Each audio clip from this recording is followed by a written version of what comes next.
kepada kawan-kawan kaum buruh pekerja di seluruh Indonesia.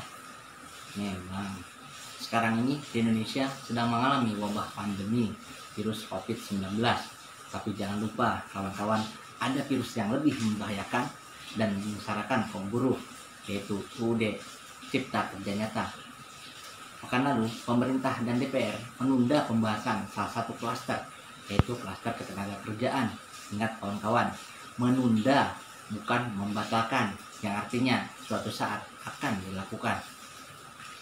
Setidaknya ada 6 hal yang mendasar yang disasar Omnibus Law. Yang pertama, menghilangkan upah minimum. Dampak terburuk yang secara langsung dirasakan buruh adalah hilangnya upah minimum. Hal ini terlihat dari keinginan pemerintah yang hendak menerapkan sistem upah kerja.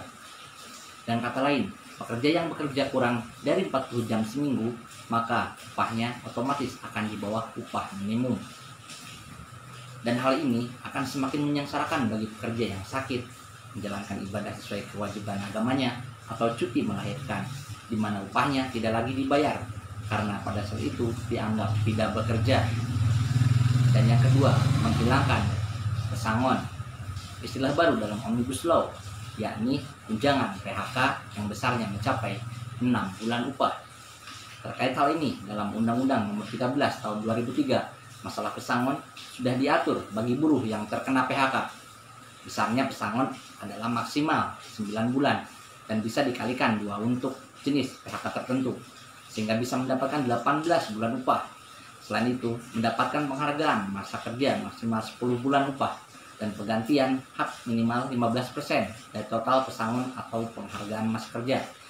Dengan kata lain, pesangon yang sudah diatur dengan baik di dalam Undang-Undang 13 2003 justru akan dihilangkan dan digantikan dengan istilah baru, tunjangan PHK yang hanya 6 bulan upah.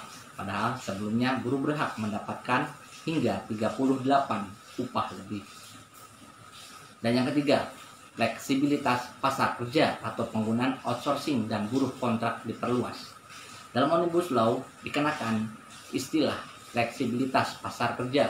Istilah ini dapat diartikan tidak adanya kepastian kerja dan pengangkatan karyawan tetap atau PKWTT. Jika di Undang-Undang 13 2003 outsourcing hanya dibatasi pada 5 jenis pekerjaan, nampaknya ke depan semua jenis pekerjaan bisa di-outsourcingkan. Jika ini terjadi, masa depan buruh tidak jelas. Hubungan kerjanya fleksibel, yang artinya saat mudah di PHK, tidak ada lagi upah minimum dan pesangon dihapuskan. Dan yang keempat, lapangan pekerjaan yang tersedia berpotensi diisi tenaga kerja asing.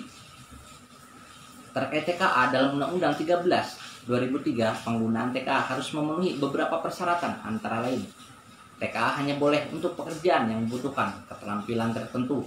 TKA yang tidak memiliki keterampilan khusus tidak diperbolehkan bekerja di Indonesia. Jenis pekerjaan pun adalah pekerjaan tertentu yang membutuhkan keahlian khusus yang belum banyak dimiliki pekerja lokal, seperti akuntansi internasional, maintenance untuk mesin teknologi tinggi, dan ahli hukum. Dalam Omnibus Law terdapat wacana semua persyaratan yang sudah diatur akan dihapus, sehingga TKA bisa sebebas-bebasnya bekerja di Indonesia. Hal ini tentu saja akan mengancam ketersediaan lapangan kerja untuk orang Indonesia. Dan yang kelima, jaminan sosial terancam hilang. Jaminan sosial yang hilang diakibatkan karena sistem kerja yang fleksibel. Sebagaimana diketahui, agar bisa mendapat jaminan pensiun dan jaminan hari tua, maka harus ada kepastian pekerjaan. Dengan skema sebagaimana tersebut di atas, jaminan sosial pun terancam hilang, khususnya jaminan hari tua dan jaminan pensiun. Yang keenam, menghilangkan sanksi pidana bagi pengusaha.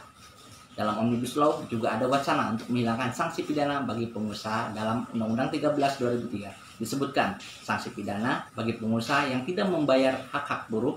Sebagai contoh, pengusaha yang membayar upah di bawah upah minimum bisa dipenjara selama 1 hingga 4 tahun. Jika sanksi pidana ini dihilangkan, bisa jadi pengusaha akan seenaknya membayar upah buruh lebih rendah daripada upah minimum. Dampaknya akan banyak hak buruh yang tidak diberikan pengusaha karena tidak ada efek jerah.